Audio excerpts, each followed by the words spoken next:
ಇತ್ತೀಚಿನ ಸಂಚಿಕೆಗಳನ್ನು ಜಾಹೀರಾತಿನ ಕಿರಿಕಿರಿ ಇಲ್ಲದೆ ನೋಡಿ.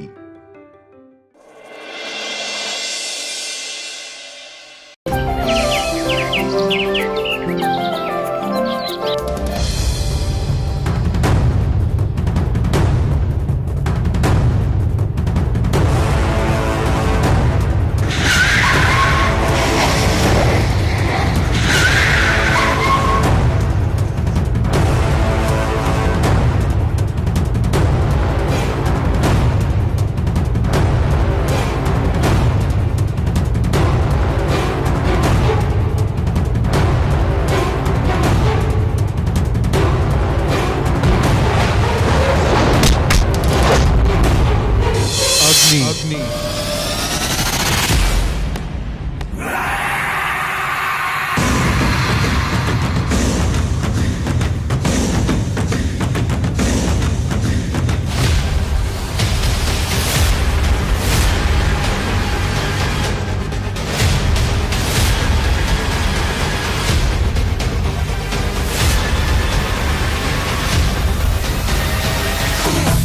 ಸಾರಿ ಸರ್, ಆಫೀಸ್ ಬರೋ ತನಕ ವೇಟ್ ಮಾಡೋಕ್ಕಾಗಿಲ್ಲ, ಅದಕ್ಕೆ ನಾನು ನಿಮ್ಮನ್ನು ಹುಡ್ಕೊಂಡು ಬಂದೆ. ಇಟ್ಸ್ ಓಕೆ ಪ್ರಜ್ವಲ್, ನನಗೂ ಇವತ್ತು ಆಫೀಸಿಗೆ ಬರೋ ಮೂಡಿರಲಿಲ್ಲ. ಕೂತ್ಕೊಳ್ಳಿ. ಸರ್, ನಿನ್ನೆ ನಾವು ಹೋಗಿದ್ದು ಧ್ರುವ ಸರ್ ಮೇಲೆ ಅಟ್ಯಾಕ್ ಮಾಡಿದವನ ಲೊಕೇಶನ್ ಹುಡುಕಕ್ಕೆ. ಆದ್ರೆ ಅಲ್ಲಿ ತೇಜಸ್ ಏನ್ ಮಾಡ್ತಿದ್ದ ಅಂತ ಅರ್ಥ ಆಗ್ತಿರ್ಲಿಲ್ಲ. ಹೌದು ಪ್ರಜ್ವಲ್, ನನಗೂ ಒಂದನ್ನು ಅಲ್ಲಿ ನೋಡಿ ಸ್ವಲ್ಪ ಕನ್ಫ್ಯೂಷನ್ ಆಯಿತು. ಬಟ್ ಅವ್ನು ಸಿಕ್ಕಿದ್ದು ಒಳ್ಳೇದಾಯ್ತು ಬಿಡಿ. ಅವನಿಗೊಂದು 4 ಕೊಡಬೇಕು ಅಂತ ತುಂಬ ವೆಯ್ಟ್ ಮಾಡ್ತಿದ್ದೆ. ನೆನ್ನೆ ಅವನಿಗದು ಸಿಕ್ತು. ನಾನು ತೇಜಸ್ ಬ್ಯಾಕ್ಗ್ರೌಂಡ್ ಚೆಕ್ ಮಾಡಿಲ್ಲ. ಸಾರಿ ಸರ್, ಅವನೇನು ಇನ್ಫಾರ್ಮೇಶನ್ ಕೊಟ್ಟನು ಅದರ ಬೇಸಲ್ಲೇ ಚೆಕ್ ಮಾಡಿದೆ. ಆದರೆ ನಾನು ಅದನ್ನು ಬಿಟ್ಟು ಹುಡುಕಿದ್ರೆ ಅವನ ಬಗ್ಗೆ ಎಲ್ಲ ವಿಷಯ ಗೊತ್ತಾಗಿರೋದು. Good morning boss. ಏನಪ್ಪ ಪ್ರಜ್ವಲ್, ಆಲ್ರೆಡಿ ಬಂದು ಕೂತ್ಕೊಂಡ್ಬಿಟ್ಟಿದ್ಯಾ? ಬಾಸ್, ಈ ಫೈಲ್ಗೆ ಒಂದು ಸೈನ್ ಆಗ್ಬೇಕಿತ್ತು. ಪ್ರಜ್ವಲ್, ಅದಿತಿ ಜೊತೆ ಎಂಗೇಜ್ಮೆಂಟ್ ಆಗೋಕ್ಕೂ ಮೊದಲು ಅವನ ಯೋಗ್ಯತೆ ಏನು ಅಂತ ನಮ್ಗೆ ಅರ್ಥ ಆಯ್ತಲ್ಲ. Very happy and relieved. ಹ್ಞೂ ಬಾಸ್, ಅವನ ಜೊತೆ ಕೆಲಸ ಮಾಡ್ತಾ ಇದ್ದಿದ್ದೊಬ್ರು ಡಾಕ್ಟ್ರು ನಮಗೆ ಸಿಕ್ಕಿದ್ರು. ಅವರೇ ಕರೆಕ್ಟ್ ಟೈಮ್ಗೆ ಸತ್ಯನೆಲ್ಲ ಬಿಚ್ಚಿಟ್ಟಿದ್ದು. ಅವಾಗ್ಲೇ ಛೋಟಾ ಬಾಸ್ಗೆ ಅವನು ಎಂತ ದೊಡ್ಡ ಕಳ್ಳ ಅಂತ ಗೊತ್ತಾಗಿತ್ತು.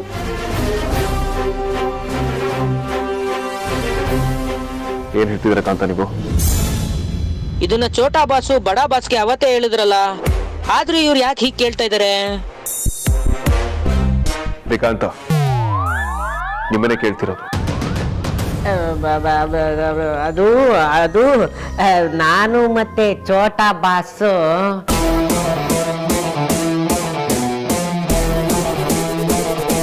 ವಿಕ್ರಾಂತ್, ಏನಿದಲ್ಲ?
ಹೌದು ಅಗ್ರಜ, ನಿಜ ಇದಲ್ಲ. ವಿಕ್ರಾಂತ್, ಆದಿತ್ಯ ಎಂಗೇಜ್ಮೆಂಟ್ ದಿನ ನಿನಗೆ ತೇಜಸ್ ಬಗ್ಗೆ ಎಲ್ಲ ವಿಚಾರನೂ ಗೊತ್ತಿತ್ತಾ? ಹ್ಞೂ ಅಗ್ರಜ, ಆದ್ಯ ಯಾವಾಗ ತೇಜಸ್ ಮೇಲೆ ಡೌಟ್ ಇದೆ ಅಂತ ಅಂದ್ಲು, ಆ ಸ್ಕೌಂಡ್ರಲ್ ಬಗ್ಗೆ ನಾನು ಕಾಣ್ತಾ ಹೋಗಿ ಆ ಹಾಸ್ಪಿಟ್ಲಲ್ಲಿ ಡೀಟೇಲ್ಸ್ ಕಲೆಕ್ಟ್ ಮಾಡ್ಕೊಂಡ್ವಿ. ಆ ಹಾಸ್ಪಿಟಲ್ನಲ್ಲಿ ತೇಜಸ್ ಅಂತ ಡಾಕ್ಟರ್ ಇದ್ದಾರಂತ ಎಲ್ಲರ ಹತ್ರ ವಿಚಾರಿಸಿದ್ವಿ, ಯಾರು ಇಲ್ಲ ಅಂತ ಅಂದರು. ಆ್ಯಂಡ್ ಹೊರಗಡೆ ಬಂದಾಗ ಯಾರೋ ತೇಜಸ್ ಬಗ್ಗೆ ಕಾಲಲ್ಲಿ ತುಂಬ ಹೊಗಳಿ ಮಾತಾಡ್ತಾ ಇದ್ರು ಅಗ್ರಜ. ಆ್ಯಂಡ್ ಇನ್ನೊಂದು ವಿಷಯ ಏನಂದರೆ, ನಮ್ಮ ಫ್ಯಾಮಿಲಿ ಡಾಕ್ಟರ್ ಜೂನಿಯರ್ ಇದ್ದಾರಲ್ಲ, ಅವ್ರನ್ನ ಮೀಟ್ ಮಾಡಿ ತೇಜಸ್ ಬಗ್ಗೆ ಕೇಳಿದ್ವಿ. ತೇಜಸ್ ಬಗ್ಗೆ ಕಾಲೇಜಿಗೆ ಓದೋದಕ್ಕೆ ಅಂತ ಬಂದು ಎಲ್ಲರೂ ಎದುರಿಸ್ಕೊಂಡು ಹುಡುಗಿರನ್ನ ಚುಡಾಯಿಸ್ಕೊಂಡು ಓಡಾಡ್ಕೊಂಡಿದ್ದ. ಕೆಲವು ಸಲ ಅರೆಸ್ಟ್ ಕೂಡ ಆಗಿದ್ದಾನೆ. ನಾನ್ ನೋಡ್ದಂಗೆ ಇವನು ಲೈಸೆನ್ಸ್ ಕಟ್ಟಾಗಿತ್ತು. ಇನ್ಮೇಲೆ ಇವನು ಡಾಕ್ಟರ್ ಆಗೋದಿಕ್ಕೆ ಸಾಧ್ಯನೇ ಇಲ್ಲ. ಅವ್ರ ಅಪ್ಪ ಅಮ್ಮ ಕೂಡ ಈಗಲೂ ಯಾವ್ದೋ ಕೇಸ್ ಮೇಲೆ ಜೈಲಲ್ಲೇ ಇದ್ದಾರೆ. ತೇಜಸ್ ಹೆಸರು ತೇಜಸ್ವಿ ಚಂದ್ರವಂಶಿ ಅಂತ, ಅವ್ರ ತಂದೆ ಹೆಸರು ಬೆಟ್ಟಪ್ಪ ಅಂತ. ಚಂದ್ರವಂಶಿ ಅನ್ನೋದು ಅವರ ಮನೆತನದ ಹೆಸರು. ಇಷ್ಟ ಆಯ್ತು ಅಗ್ರಜ. ಇಷ್ಟೆಲ್ಲ ವಿಷಯ ನಿನಗೆ ಗೊತ್ತಿದ್ರು ನನ್ನ ಹತ್ರ ಒಂದೇ ಒಂದು ಮಾತು ಯಾಕೆ ಮಾತಾಡಲಿಲ್ಲ ವಿಕ್ರಾಂತ್? ಅಗ್ರಜ, ನನಗೆ ವಿಷಯ ಗೊತ್ತಾದ ಕೂಡಲೇ ನಿನಗೆ ಕಾಲ್ ಮಾಡಿದೆ, ನೀನು ಫೋನ್ ರಿಸೀವ್ ಮಾಡ್ದಲ್ಲ. What you saying Vikrant? ನಾನು ನಿನ್ ಕಾಲ್ ರಿಸೀವ್ ಮಾಡಲಿಲ್ಲ. ಅಗ್ರಜ, ನಾನೇ ನಿನ್ ಕಾಲ್ ಮಾಡಿದ್ದೆ, ಆ ತೇಜಸ್ ಬಗ್ಗೆ ಎಲ್ಲ ಹೇಳಿದೆ. ಬಟ್ ನೀನು ಕೇಳಿಸ್ಕೊಂಡ ಇಲ್ವೋ ಅಂತ ನನಗೆ ಡೌಟ್ ಇದೆ. ಆ್ಯಂಡ್ ಅಲ್ಲಿ ನೆಟ್ವರ್ಕ್ ಸರಿ ಇರಲಿಲ್ಲ. ಸೊ ಡೈರೆಕ್ಟ್ ಆಗಿ ನಿನಗೆ ಬಂದು ವಿಷಯ ಹೇಳಬೇಕು ಅಂತ ನಾನು ಕಾಂತ ಓಡೋಡ್ ಬಂದ್ವಿ. ಅಷ್ಟರಲ್ಲಿ ಮದರ್ ಇಂಡಿಯಾ ಎಲ್ಲರಿಗೂ ಹೇಳಿದ್ರು. ನೀನು ಮದರ್ ಇಂಡಿಯಾಗೆ ಎಲ್ಲ ವಿಷಯ ಹೇಳಿರ್ತೀಯಾ, ಅದಕ್ಕೆ ಅವ್ರ ಎಂಗೇಜ್ಮೆಂಟ್ನ ಸ್ಟಾಪ್ ಮಾಡಿದ್ದಾರೆ ಅಂತ ನಾನು ಅನ್ಕೊಂಡೆ. ಇದರೊಳ್ಳೆ ಮಿಸ್ಟ್ರಿ ಆಯ್ತಲ್ಲ. ನಾನು ಅವತ್ತು ನಿನ್ನ ಜೊತೆ ಫೋನ್ ಮಾತೇ ಆಡಲಿಲ್ಲ.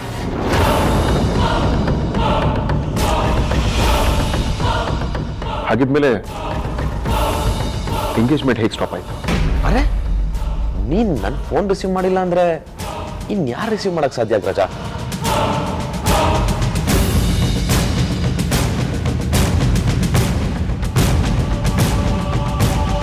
Of course, it has to be Tejas.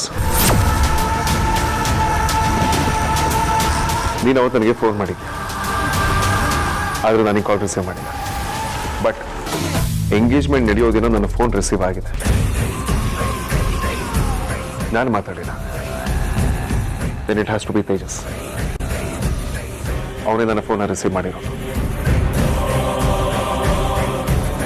Phone receive ಮಾಡಿ ನೀನು ಅವನ ಬಗ್ಗೆ ಹೇಳಿರೋದನ್ನೆಲ್ಲ ಕೇಳ್ಕೊಂಡಿದ್ದಾನೆ. ತಕ್ಷಣ ಅವನ ಕಡೆಯವ್ರಿಗೆ ಫೋನ್ ಮಾಡಿ ಸುಹಾಸಿನಿ ಅಮ್ಮನಿಗೆ ಈ ವಿಚಾರನ ತಿಳಿಯೋ ಹಾಗೆ ಮಾಡಿದ್ದಾನೆ.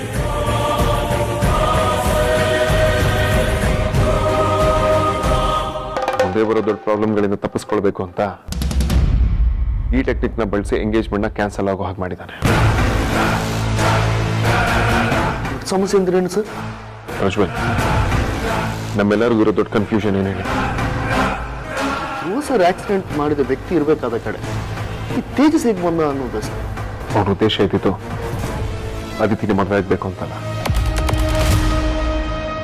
ನಾವಿರೋ ಜಾಗಕ್ಕೆ ಬಂದು ಧ್ರುವನ್ನ ಕೊಲ್ಲಬೇಕು ಅಂತ. ಆ ಡೆಸ್ಟಿನೇಷನ್ಗೆ ತಲುಪೋದಿಕ್ಕೆ ಅದಿತಿನ ಅವನು ಒಂದು ಪಾನ್ ಆಗಿ ಬಳಸ್ಕೊಂಡಿದ್ದಾನೆ ಅಷ್ಟೆ. ಇನ್ನ ಸುಮ್ಮನೆ ಕೂತ್ರೆ ಆಗಲ್ಲ, ಏನಾದ್ರೂ ಮಾಡಲೇಬೇಕು.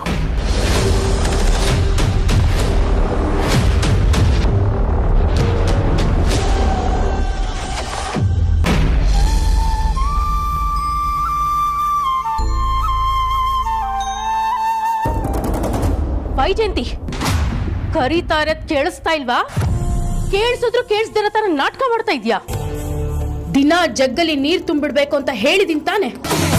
ಇನ್ನೊಂದ್ಸಲ ನಾನು ಹೇಳಿದ ಕೆಲಸ ಮಾಡದೆ ಹೋದ್ರೆ ಚೆನ್ನಾಗಿರೋದಿಲ್ಲ.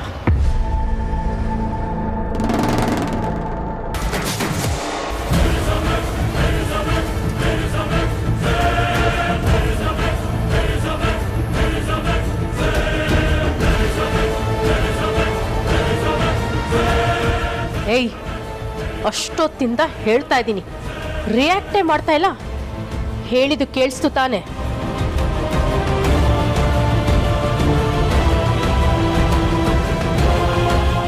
ಎಷ್ಟೇ ದುರಾಂಕಾರ ನಿನಗೆ, ಬಾಯಿ ಮಾತಲ್ಲಿ ಹೇಳಿದ್ರೆ ನಿಂಗೆ ಅರ್ಥ ಆಗಲ್ಲ ಅನ್ಸುತ್ತೆ. ನೋಡಿ ಇವಾಗ ನಿಂಗೆ ಏನ್ ಮಾಡ್ತೀನಿ.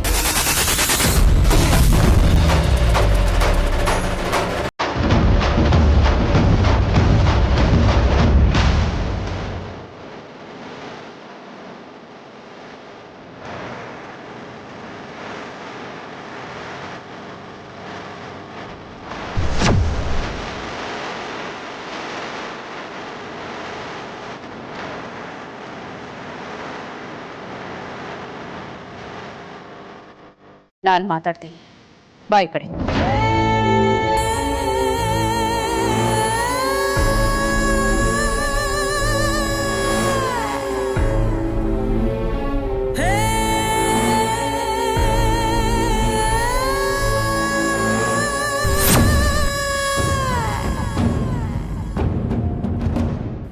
ಯಾರ ಹತ್ರ ಹೇಗೆ ನಡ್ಕೊಳ್ಬೇಕು ಅಂತ ಗೊತ್ತಿಲ್ವಾ? ಯಾಕೆ ಇವರು ಕೋಪ ಬರೋ ಥರ ನಡ್ಕೋತಾ ಇದೆಯಾ? ಮೊದಲು ಇವ್ರ ಹತ್ರ ಕ್ಷಮೆ ಕೇಳಿ.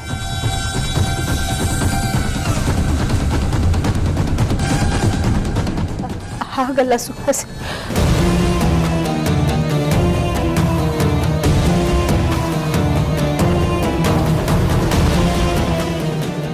ಮೈ ತುಂಬಾನೇ ಸುಡ್ತಾ ಇದೆ, ಜ್ವರ ಬಂದಿರೋ ಹಾಗಿದೆ. ಅದಕ್ಕೆ ಇವಳಿಂದ ಮಾತಾಡಕ್ಕಾಗ್ತಿಲ್ಲ. ಎಂಥದೂ ಇಲ್ಲ, ಬರೀ ನಾಟಕ ಮಾಡ್ತಿದ್ದಾಳೆ. ಈ ಮನೆಯಲ್ಲಿ ಸಿಕ್ಕಿರೋ ಸಲ್ಗೆ ಹೆಚ್ಚಾಗಿದೆ.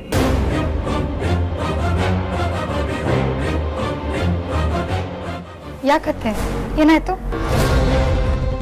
ಪಾಪ ವೈಜಯಂತಿ ಅವ್ರಿಗೆ ತುಂಬಾ ಹುಷಾರಿಲ್ಲ, ಮಾತಾಡೋಕ್ಕೂ ಆಗ್ತಿಲ್ಲ, ತುಂಬಾ ಕಷ್ಟಪಡ್ತಾ ಇದ್ದಾರೆ.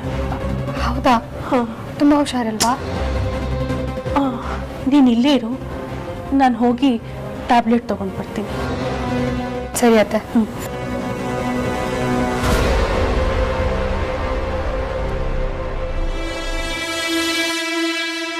ಏನಾಯ್ತಮ್ಮ, ತುಂಬಾ ಹುಷಾರಿಲ್ವಾ? ಅಮೂಲ್ಯ, ಇವ್ರಿಗೆ ತುಂಬಾ ಫೀವರ್ ಬಂದಿದೆ, ಮೈ ತುಂಬಾ ಸುಡ್ತಾ ಇದೆ, ಡಾಕ್ಟರ್ ಕಾಲ್ ಮಾಡು. ಹ್ಞೂ ಅತ್ತೆ.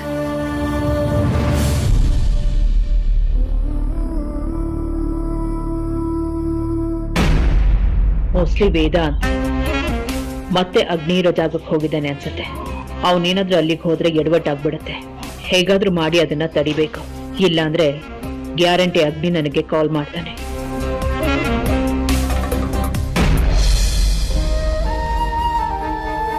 ಅಮ್ಮ ಗಾಬರಿ ಆಗ್ಬೇಡಿ, ಏನೂ ಆಗಲ್ಲ, ನಾನು ಡಾಕ್ಟರ್ ಹತ್ರ ಮಾತಾಡ್ತೀನಿ. ಹಲೋ ಡಾಕ್ಟರ್, ನಾನು ಅಮೂಲ್ಯ ಮಾತಾಡ್ತಿರೋದು. ವೈಜಯಂತಿ ಅಮ್ಮಂಗೆ ತುಂಬಾ ಹುಷಾರಿಲ್ಲ, ಜ್ವರ ಬಂದಿದೆ ಅನ್ಸುತ್ತೆ. ಹೌದು ಡಾಕ್ಟರ್, ಸ್ವಲ್ಪ ಬೇಗ ಬರ್ತೀರಾ ಪ್ಲೀಸ್? ಸರಿ ಡಾಕ್ಟರ್. ಅತ್ತೆ, ಡಾಕ್ಟರ್ ಇನ್ನೇನು ಬಂದ್ಬಿಡ್ತಾರಂತೆ. ಅಮೂಲ್ಯ, ವೇದಾಂತ್ ಎಲ್ಲಿದ್ದಾನೆ? ಮತ್ತೆ ವೇದಾಂತ್ ಪ್ರಜ್ವಲ್ ಜೊತೆ ಎಲ್ಲೋ ಆಚೆ ಹೋಗ್ಬೇಕು ಅಂತ ಮಾತಾಡ್ತಿದ್ದ. ಎಲ್ಲಿಗೆ ಹೋದ ಅಂತ ನಂಗೂ ಸರಿಯಾಗಿ ಗೊತ್ತಿಲ್ಲ. ಯಾಕತ್ತೆ? ವೇದಾಂತ್ಗೆ ಕಾಲ್ ಮಾಡಿ ವೈಜಯಂತಿ ಅವ್ರಿಗೆ ಹುಷಾರಿಲ್ಲ ಅಂತ ಹೇಳು. ಆಮೇಲೆ ಈ ವಿಚಾರ ಹೇಳಿಲ್ಲ ಆದ್ರೆ ಈ ವಿಚಾರನೇ ದೊಡ್ಡದು ಮಾಡ್ಬಿಡ್ತಾನೆ. ಸರಿ ಅತ್ತೆ, ನಾನು ಈಗಲೇ ಹೋಗಿ ಹೇಳ್ತೀನಿ.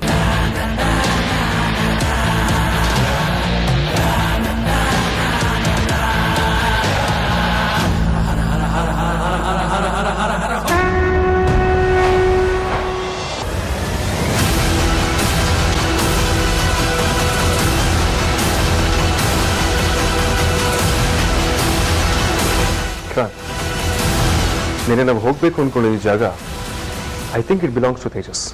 ನನಗೂ ಹಾಗೆ ಅನಿಸ್ತಿದೆ ಅಗ್ರಜ. ಜಾಗ ಯಾವುದು ಅಂತ ಗೊತ್ತಾದ್ಮೇಲೆ ವೆಯ್ಟ್ ಮಾಡೋದಲ್ಲ ಅರ್ಥ ಇಲ್ಲ ವಿಕ್ರಾಂತ್. ಹೇಗಿದ್ರು ಲೊಕೇಶನ್ ಇದೆ, ನಡಿ ಹೊರಡೋಣ. ಖಂಡಿತ ಅಗ್ರಜ, ಈಗಲೇ ಹೋಗೋಣ. ವಿಕ್ರಾಂತ್, ನೆನೆ ವ್ಯಕ್ತಿಯೊಬ್ಬ ಸಿಗದೆ ಇದ್ದಿದ್ರೆ ನಮ್ಮ ಪ್ಲಾನ್ ಈಸಿಯಾಗಿ ಟೇಕ್ ಆಫ್ ಆಗ್ತಿತ್ತು.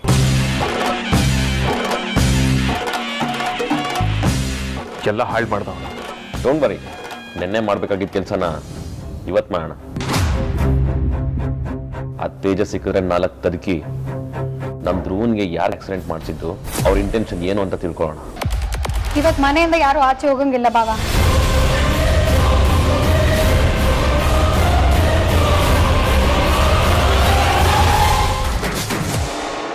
ಅಮೂಲ್ಯ, ವಾಟ್ಸ್ ರಾಂಗ್ ವಿತ್ ಯು? ಏನಕ್ಕೆ ಆಚೆ ಹೋಗ್ಬಾರ್ದು? ವೈಜಯಂತಿ ಅಮ್ಮಂಗೆ ಹುಷಾರಿಲ್ಲ, ಅದಕ್ಕೆ.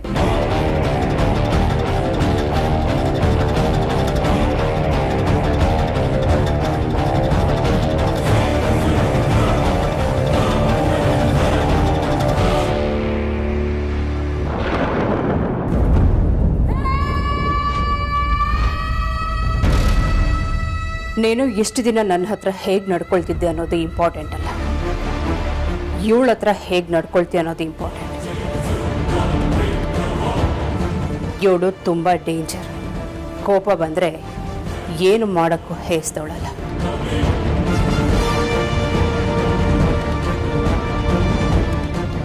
ಆದಷ್ಟು ಇವಳಿಂದ ದೂರನೇ ಇರು, ಹುಷಾರಾಗಿರು. ಅವಳು ಯಾರು ಏನು ಅಂತ ನನಗೆ ಗೊತ್ತಿಲ್ಲ ಸುಹಾಸಿನಿ, ಆದರೆ ನಿನಗೆ ಅವಳಿಗೆ ಏನೋ ಸಂಬಂಧ ಇದೆ ಅಂತ ಮಾತ್ರ ಅರ್ಥ ಮಾಡ್ಕೊಳ್ಬಲ್ಲೆ. ಅಷ್ಟಕ್ಕೂ ಅವಳನ್ನ ಯಾಕೆ ಮನೆ ಕರೆಸಿದ್ಯಾ? ಏನು ನಿನ್ನ ಉದ್ದೇಶ? ನೀನು ಊರಲ್ಲಿ ಹೇಗಿದ್ಯೋ ಈಗಲೂ ಹಾಗೇ ಇದೆಯಾ, ಪಾಪದೋಳ್ತಾರ. ನೀನು ಈ ಕಾಲದಲ್ಲಿ ಇರಬಾರ್ದಾಗಿತ್ತು. ವೈದೇಹಿ, ನಿಜವಾಗ್ಲೂ ನಿನಗೆ ನನ್ನ ಉದ್ದೇಶ ಏನು ಅನ್ನೋದು ಅರ್ಥ ಆಗ್ತಿಲ್ವಾ? ನಿಜಕ್ಕೂ ನನಗೆ ಏನು ಅರ್ಥ ಆಗ್ತಾ ಇಲ್ಲ. ಯಾಕೆ ಅವಳನ್ನ ಇಲ್ಲಿ ಕರೆಸಿದ್ಯಾ? ಏನ್ ನಿನ್ನ ಉದ್ದೇಶ? ನಿನಗೂ ಅವಳಿಗೂ ಏನ್ ಸಂಬಂಧ? ಅವಳಿಗೂ ನನಗೂ ಸಂಬಂಧ ಇದೆ ಅನ್ನೋದಕ್ಕಿಂತ ನಿನ್ನ ಮಕ್ಳಿಗೂ ಅವಳಿಗೂ ಸಂಬಂಧ ಇದೆ, ಅದಕ್ಕೆ ಕರೆಸಿರೋದು. ನನ್ನ ಮಕ್ಕಳಿಗ? ನಿನ್ನ ಮಕ್ಕಳು ತಾಯಿನ ಹುಡ್ಕೊಂಡು ಹೊರಟಿದ್ರು, ಐ ಮೀನ್ ನಿನ್ನನ್ನು ಹುಡ್ಕೊಂಡು ಹೊರಟಿದ್ರು. ಪ್ರತಿ ಸಲ ವಿಕ್ರಾಂತ್ ಹೋಗ್ತಿದ್ದ, ಆದರೆ ಈ ಸಲ ವೇದಾಂತ್ ಕೂಡ ಹೋಗಿದ್ದಾನೆ. ಅವನು ಹೋದ್ಮೇಲೆ ನಿನಗೆ ಗೊತ್ತಲ್ಲ, ಗ್ಯಾರಂಟಿ ಅವ್ರ ಹೆತ್ತಮ್ಮ ಯಾರು ಅಂತ ಪತ್ತೆ ಮಾಡ್ತಿದ್ದ. ಅದಕ್ಕೆ ನಿನ್ನ ಜಾಗದಲ್ಲಿ ಅವಳನ್ನ ಕರ್ಕೊಂಡು ಬಂದು ಕೂರಿಸಿರೋದು. ನೀನು ಸಾಯೋವರೆಗೂ ಈ ಮನೆಯಲ್ಲಿ ಕೆಲಸದವಳಾಗಿರ್ಬೇಕೇ ಹೊರತು ನಿನ್ನ ಮಕ್ಕಳಿಗೆ ತಾಯಾಗಕ್ಕಾಗಲ್ಲ.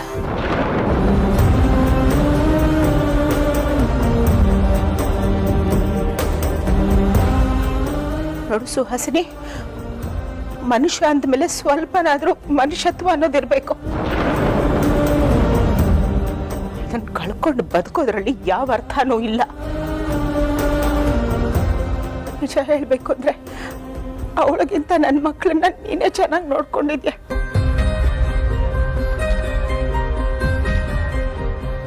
ಅದಕ್ಕೆ ನೀನ್ ತಪ್ಪು ಮಾಡಿದ್ರು ನಾನು ಸಹಿಸ್ಕೊತಾ ಇದ್ದೆ. ಮೇಲಾಗಿ ನೀನು ನನ್ನ ತಂಗಿ ಬೇರೆ, ಆ ಕಾರಣಕ್ಕೆ ನಾನು ಏನು ಹೇಳ್ತಾ ಇರ್ಲಿಲ್ಲ. ಈಗ ಹೇಳ್ತೀನಿ, ಕೇಳಿಸ್ಕೊ. ಅವಳು ನನ್ನ ಮಕ್ಕಳಿಗೆ ಯಾವ ಕಡೆಯಿಂದಾನು ಅಮ್ಮ ಆಗಕ್ಕಾಗ್ಲಿ ಅಥವಾ ಅಮ್ಮ ಅಂತ ಕರೆಸ್ಕೊಳಕ್ಕಾಗ್ಲಿ ಲಾಯಕ್ಕಿಲ್ಲ.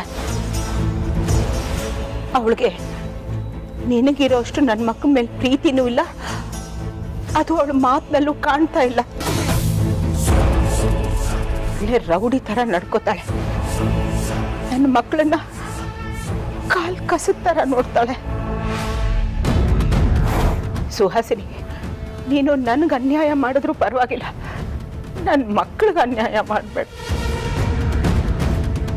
ಅವರಿನ್ನೂ ಭಾಳ ಬದುಕಬೇಕಾದವರು. ಕೈ ಮುಗಿತೀನಿ, ನನ್ನ ಮಕ್ಕಳಿಗೆ ಮೋಸ ಮಾಡಬೇಡ. ನೋಡು ವೈದೇಹಿ, ನೀನು ಖೈದಿ ಥರ ವರ್ಷಾನ್ಗಟ್ಲೆ ಕತ್ಲೆ ಕೊನೆಯಲ್ಲಿದ್ದವಳು. ಎದ್ದಕ್ಕಿದ್ದ ಹಾಗೆ ನನ್ನ ಕಣ್ ತಪ್ಪಿಸಿ ಇಲ್ಲಿಗೆ ಬರ್ತೀಯ ಅಂತ ನಾನು ಅಂದ್ಕೊಂಡಿರಲಿಲ್ಲ. ಈಗ ಈ ಮನೆಗೆ ಬಂದಿದ್ಯಾ, ಮಕ್ಕಳನ್ನ ನೋಡ್ತಾ ಇದೀಯ, ಇದೇ ನಿನ್ನ ಪಾಲಿಗೆ ಬೋನಸ್ ಅಂತ ಅಂದ್ಕೋ. ಅದಕ್ಕಿಂತ ಜಾಸ್ತಿ ಆಸೆ ಪಡಕ್ಕೆ ಹೋಗ್ಬೇಡ.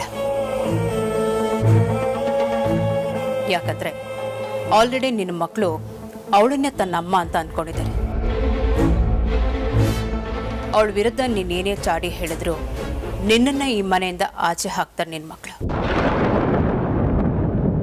ನನ್ನ ನಾನು ಸತ್ರು ಪರವಾಗಿಲ್ಲ ಸುಹಾಸಿನಿ. ನನ್ನ ಮಕ್ಕಳಿಗೆ ನಾನು ನಿಜ ಏನು ಅಂತ ಹೇಳ್ತೀನಿ. ನಿಮ್ಗಳಿಂದ ನನ್ನ ಮಕ್ಕಳನ್ನ ನಾನು ಖಂಡಿತ ಕಾಪಾಡ್ಕೋತೀನಿ. ಮೊನ್ನೆ ಇದೇ ಥರ ನಿಜ ಹೇಳ್ತೀನಿ ಅಂತ ಹೋಗಿ ಧ್ರುವನ್ ಕತೆ ಏನಾಯ್ತು ಅಂತ ನೀನೇ ನೋಡಿದ್ಯಾ. ನನ್ನನ್ನು ಎದುರು ಹಾಕ್ಕೊಂಡ್ರೆ ನಿನಗೂ ಅದೇ ಗತಿ ಆಗೋದು.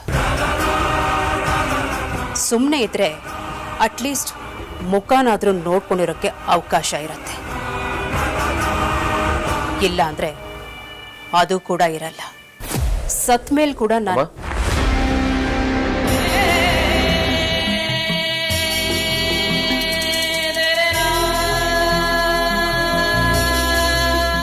ಹುಷಾರಿಲ್ಲ ಅಂತ ಹೇಳ್ತಿದ್ರು. ಹೇಗಿದ್ದೀರಾ ಈಗ? ಅಮ್ಮ ನಿಮ್ಗೆ ಏನಾಗಿಲ್ಲ ತಾನೆ? ಅರಿ ಓಕೆ?